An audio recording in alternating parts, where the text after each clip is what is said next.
नमस्कार दर्शक बंधु, उपी एवं केश झड़िबा बंद केमिति करिवे आसंतु जानिबा ही भिडियो। नंबर 1, शैम्पू लगाइला बेले एक छोट चामच बेकिंग सोडा नहीं शैम्पू रे मिसाई केश सफा करंतु। केशरे नुआ चमक आसीबा सह रूपी मध्य दूर हो।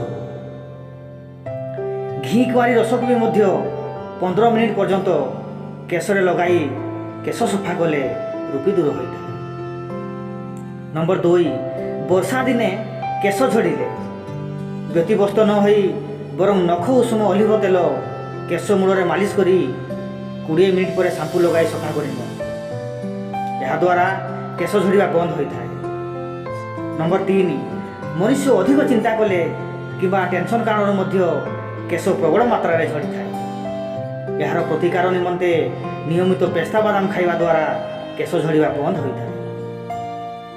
नंबर 4, केशर घनत्व बढ़ाइबा पाई बहु मात्रा रे खाद्यपेय पारंग साग खाइबा उचित। नियमित एही साग खाइबा द्वारा केश संपर्कित समस्त समस्या दूर होता है। नंबर 5, 15 दिन रे थरे केशरे मेहंदी लगातु। सतेज मेहंदी पत्र बाटी केशरे लगाइबा मध्य केश पाई उत्तम होता है। एपरि कले केश झड़िबा बंद होता है। नंबर 6, सप्ताह को थरे केशरे दही और गोलमरीच गुंडर पैक लगाइबे। 20 मिनिट पर्यंत यही पैक को केशरे रखी शैम्पू कर यह कले रूपी समस्या दूर होता है। नंबर 7, केश झड़ा होते मेथी गुंडरे अल्प दही और लेंबू मिसाई केशरे पैक भरी लगातु। परे उषुम पानी रे केश धोई नेबे।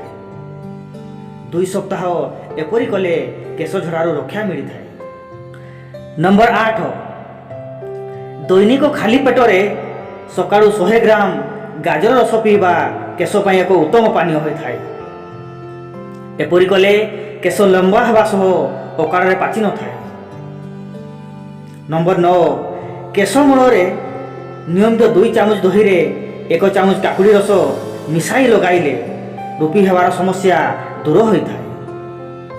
सप्ताह को 2 थर परी कले केश पाई बहुत भल फल मिलता है।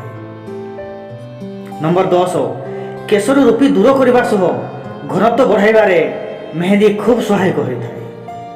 मेहंदी रे अणा गुंड लेंबू रस नड़िया तेल मिसाई पैक भाव में केशरे लगाइबे एवं 2 घंटा पर केश सफा कर।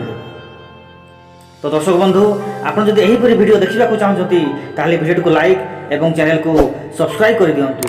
धन्यवाद।